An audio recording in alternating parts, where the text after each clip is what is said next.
Today I'll be checking out this video of an interview that happened days after the new president of Kenya, Dr. Ruto, came into office, and he was speaking to Christiane Amanpour of CNN. Let's take a look.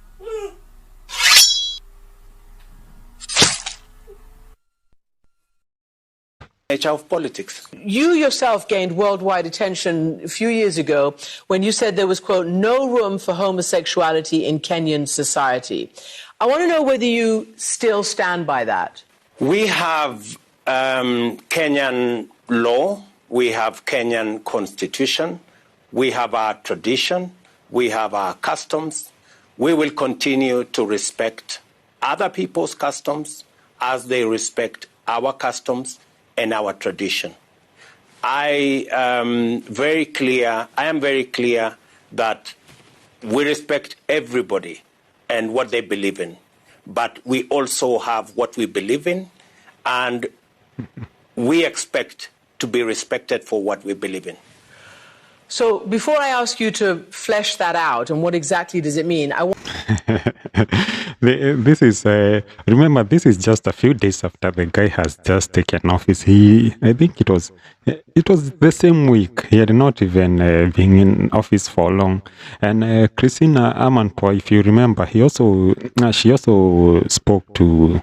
She had an interview with the immediate former president of Kenya, Uhuru Kenyatta, regarding the same issue of gay rights. And I think the response was the same because remember, in Kenya, being gay or those gay, whatever, they are illegal. It's not allowed. There's not even a chance of speaking about it. So I don't know why Christina keeps bringing up the same question. And as Ruto has answered, he has answered in a very simple and very simplistic manner. But let's keep listening. I want to play you what President Kenyatta said to me about this issue. One of the major issues, and it's a holdover from sort of colonial Victorian, is the issue of sexual preference in many African countries. In Kenya, to be gay, the LGBT community is illegal. They just want to have equal rights, the same privacy and equality as all other Kenyans do.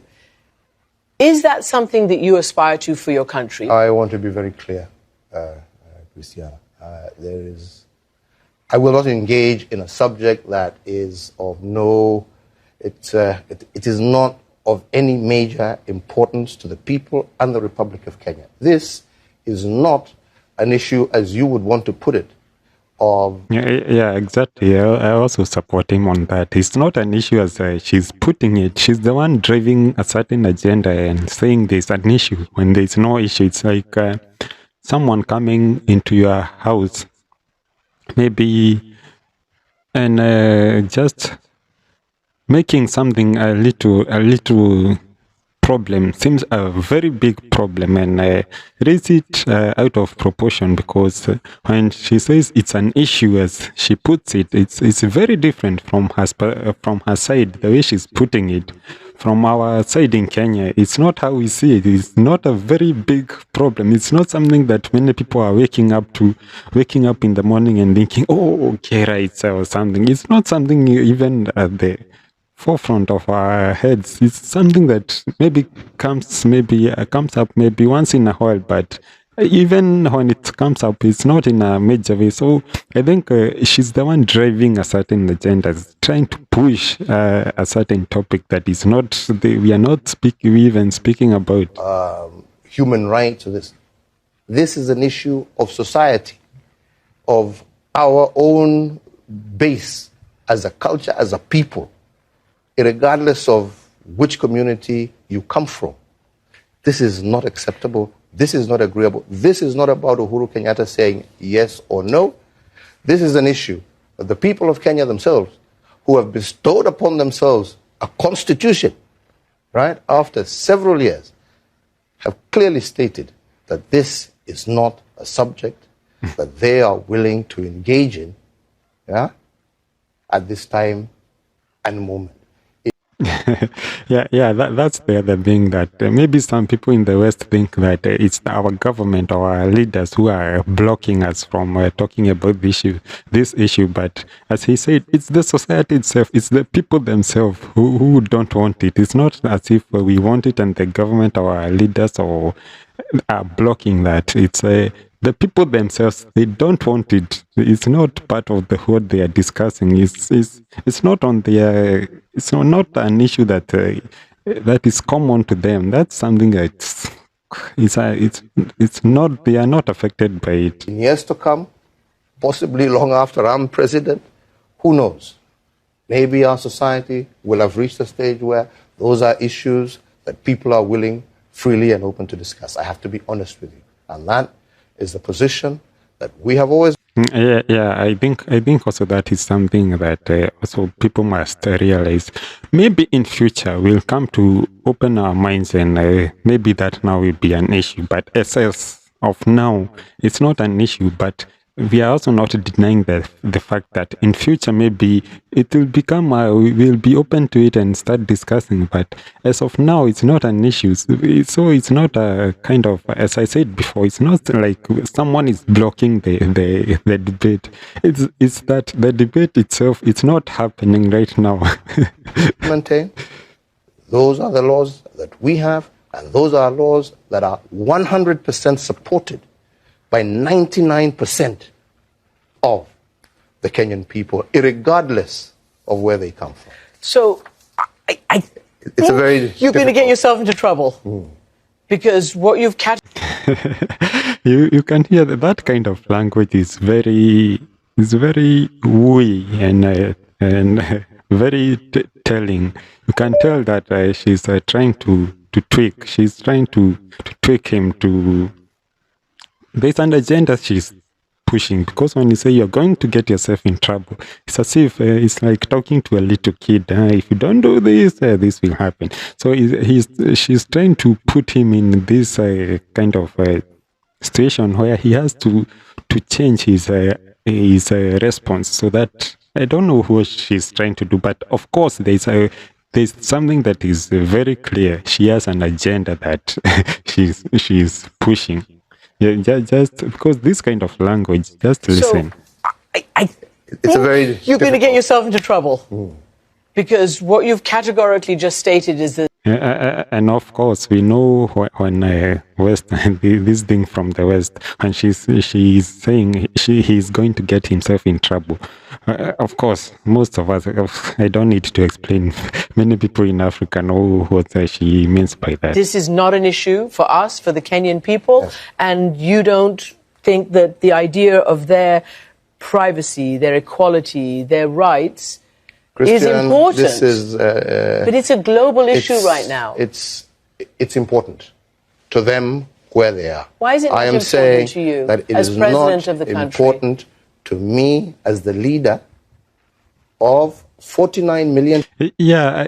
This is something that I don't know how she doesn't get it. She says it's a global issue. Of course, maybe it's an issue where she is, as the president is putting it. Maybe it's an issue to those other people in that location where they are. Maybe, for example, say in the US, it's an issue at that. But when you come to Africa, like in Kenya, it's not an issue. So when you watch Africa from where you are sitting in your location, you might see us very different, but to us it's not an issue. Just like when we are in Kenya, we know about it. It's happening in the West. It's a very big issue there, but it's not affecting us, and we are not like watching America going like, those people are nuts. No, it's not our issue. We are not bothered by it. So I don't know why they should be bothered that in Africa it's not an issue. It's not like we should be everything that flares up over there. They expect it to be automatically simultaneously be happening in the other areas of the world. And if it doesn't happen to them, it bothers them. It becomes a problem to them. So I don't know what kind of reasoning they are using. And after, if you want to ask me my personal opinion. What is your personal opinion? After I finish my process, I can talk about my personal opinion. But as the leader of the people of the Republic of Kenya, I represent that which our people are desirous to be. And I have no choice, but that is my position. Would you publicly say that people who are LGBT, gay members of the Kenyan population should not be discriminated against, should not be violated, should not be abused? Of course. No Kenyan should be abused, should be, mistreated in any particular, every Kenyan. I think this is an issue that they also need to get it straight.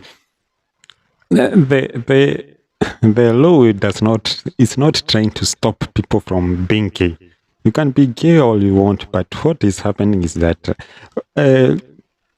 we are not, the society itself is not accepting of the fact that we need to legalize it and put it in law that we don't need to publicize it as that. You can be gay. No one is coming to each and every household checking who is gay or who is not. Because furthermore, so far, who has been arrested for being gay? Ever since these laws were passed, there's no one in jail because of being gay. Being gay is not the issue. It's about the issue of society and legislation. It's protected by law, every single Kenyan. But they also must recognize that their freedoms must be taken into the entire context of the society. Yeah. As I said, no one is stopping you from gay.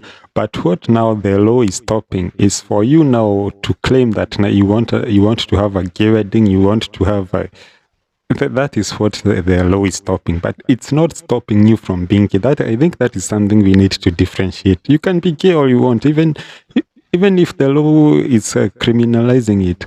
It can't stop you from being gay. So it's the same way as you can be a thief. The law does not stop you from being a thief. You can be a thief all you want, but what it does is just limiting it. As it says, we have to take it as a context of the whole society. Your rights should not override the rights of the that they live in. Because this is not a question of governments accepting or not accepting. This is a question of society, right? Currently, it's a legal process. Yes. And that legal process is based on the society that you live in, and that's why laws are made. So I think that's all I have to say about that particular subject. You see that now he's putting him in a very awkward position that now he even says, I think that's all I have to say about it. Because I think he has realized she's not getting it, or maybe she's pretending not to get it because she has an agenda that she's pushing. So he's basically saying homosexuality is not agreeable. You've just said that you're kind of trying to thread the needle, that the law says one thing, but you respect everybody's rights. Will a Ruto administration crack down, like many other leaders in Africa, on the homosexual LGBTQ community? Or will you allow them their human rights and their civil rights? I think on that subject, President Kenyatta was spot on. We do not want to create a mountain out of a molehill. This is not a big issue for the people of Kenya. When it becomes a big issue for the people of Kenya will make a choice. As it is now, we are grappling with 5 million young people who do not have jobs, 4 million people who are hungry, and that is my concern. That is the focus of the people of Kenya at the moment. You yourself come from a pretty... And as I said, that's why I'm suspecting that Christine has an agenda, because when she asked the first president, he's giving the same answer. When he asked this new president, he's giving the same answer. So I don't know why is she not getting it. It's not an issue. So I don't know why she keeps pushing it. You ask the first person, you get an answer. You ask the second person, you get an answer. You still keep pushing it. It's like that situation in... for those of you who watched the movie, the interview, the one about two Americans sent to to North Korea to kill Kim Jong Un. You remember in one scene, they went and poisoned the bodyguard to the leader of North Korea, Kim Jong Un, and it took some time for the poison they had given this bodyguard to kick in. So what happened is that because they were in a hotel and they were not supposed to move out of the room. So what happened is these guys who had poisoned the guard kept asking him, "Are you okay? Are you okay? Do you feel okay?" And he said, "Yes, yes, I feel good. I don't know why you are asking." And then they come back again after some time. They ask him, "Are you feeling okay?" And now he gets concerned. Why is my head bothering you? Why I'm concerned that you keep asking about my health. It's the same thing that's happening here. When the first person tells you it's not an issue, and then you ask the second person, so the problem, it seems you have a hidden agenda with you. But let's keep listening, because if you remember, this also happened when Obama came to visit Kenya, because he had said before he retires as president of the US, he would come to Kenya. And one of the issues he raised was this issue of gay rights.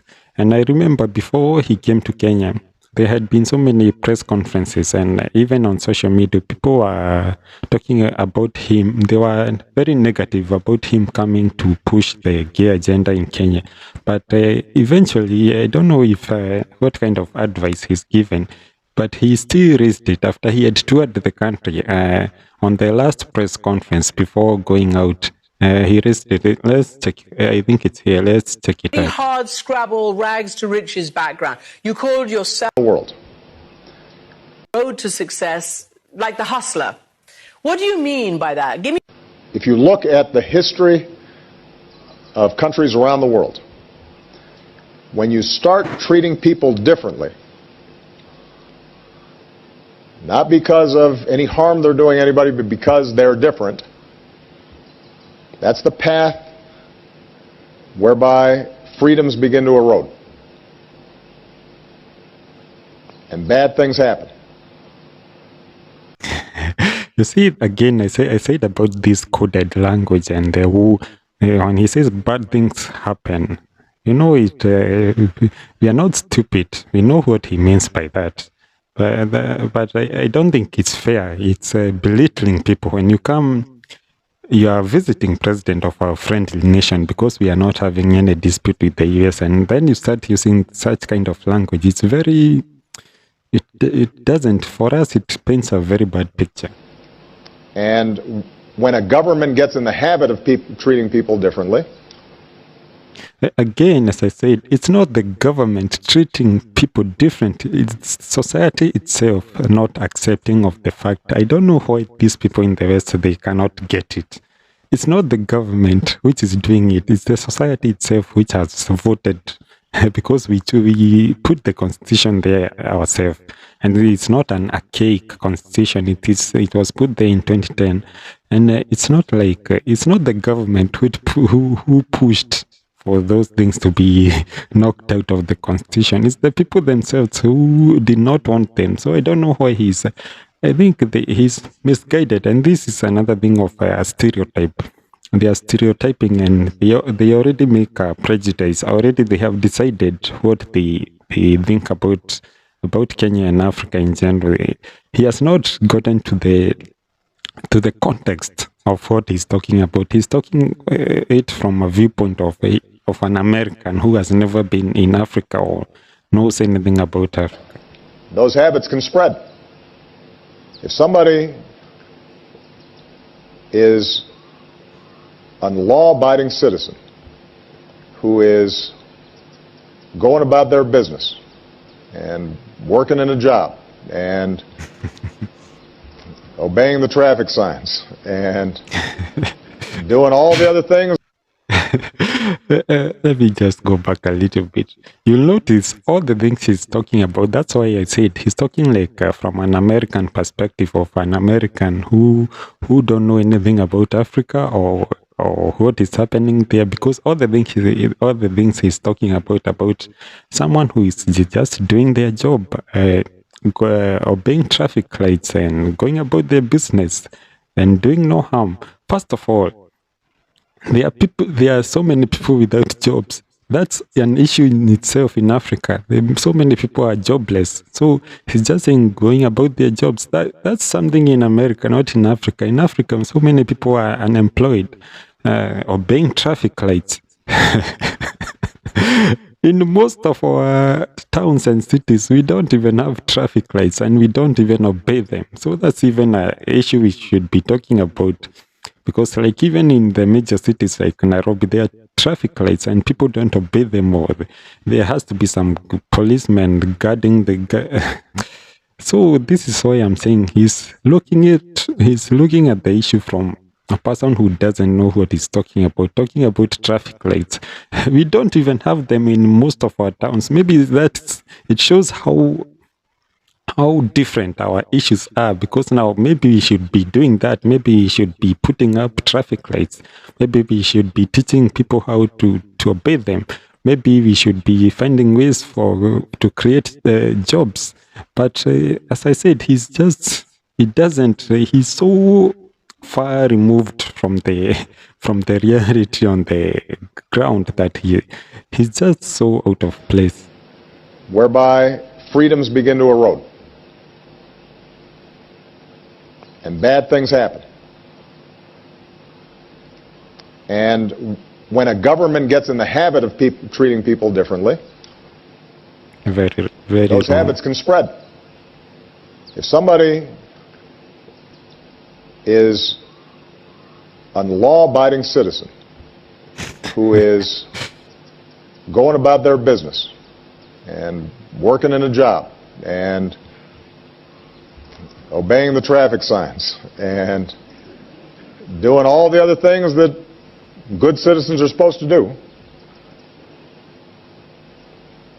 and not harming anybody, the idea that they are going to be treated differently or abused because of who they love is wrong. Full stop. Just like President Obama, I think we also need to be able to speak frankly about some of these things. And the fact of the matter is that Kenya and the United States, we share so many values. Our common love for democracy, entrepreneurship, value for families. These are things that we share. But there are some things that we must admit we don't share. Our culture, our societies don't accept. It's very difficult for us to be able to impose on people that which they themselves...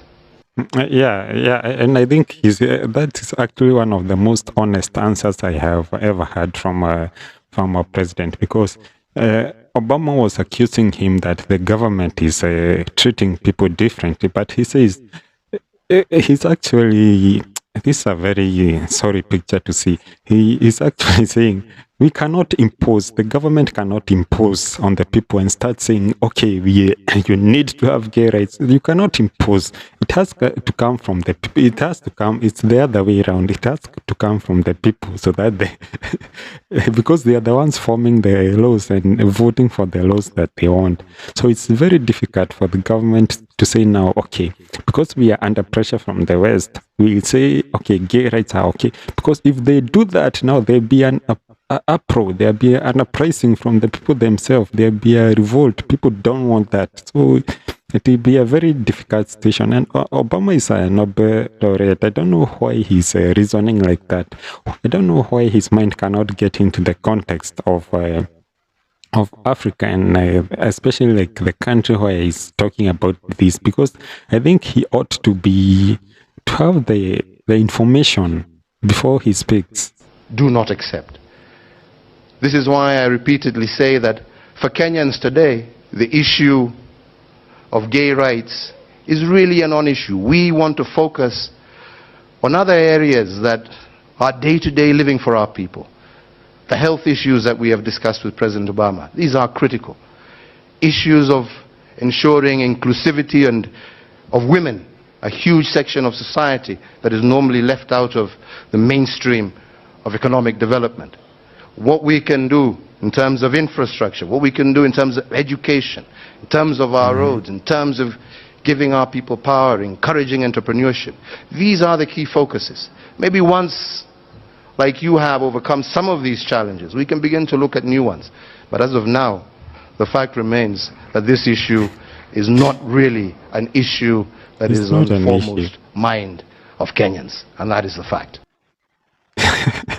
I think that was the most detailed and very honest, up to straight on point answer that he could have given, because just imagine, and that's why I talked about the perception and the optics of the whole of it. Imagine this is a visiting president of a friendly nation coming to lecture us about how we should pass these gay rights and whatever. So I was thinking in the retrospect, just we switch places. Imagine now the Kenyan president going to the US, and instead of talking about positive things, because when one leader of one country goes to another friendly country, you talk about the positive things. You don't just go there to correct them as if you are a prefect or some judge. You start pointing out the bad things. You go there and talk about the positive things. But for instance, let's say our Kenyan president goes to the US and talks about something that's illegal there or something that's not allowed there. For example, in Kenya, polygamy is acceptable, and it's also there in the constitution, which was passed in 2010. It's allowed, and as a society, we don't have an issue about it. Even if you yourself are not, you are not participating in polygamy. If you hear someone is polygamous, it's a non-issue. So we have accepted that as a society. So I imagine maybe the Kenyan president going to the US and start telling them, you guys, why don't you allow polygamy? That's treating people differently. And this is, it doesn't seem, so I hope you get what I'm saying. It appears to be very bad, and I don't know why he thinks he has the right to come to Kenya and talk about it, because when they go to other places like Turkey or Saudi Arabia or China or wherever, they don't talk about these things, and they are also illegal there. They're even far more serious over there, like in Turkey or in China or wherever, or Saudi Arabia or this UAE. They cooperate with these countries, but when they go there, they talk about other serious business issues. They don't try to talk about their societal problems, their societal things. They are trying to change other people's culture. They don't talk about this. So I don't know how. Anyway, that is my opinion. Maybe I'll keep going on and on. But go to the comment section below and let me know your thoughts and your opinion on this. And if you haven't subscribed, kindly do, so that you can get a notification each time I post a new video. So thank you. See you next time. I'm out. Peace.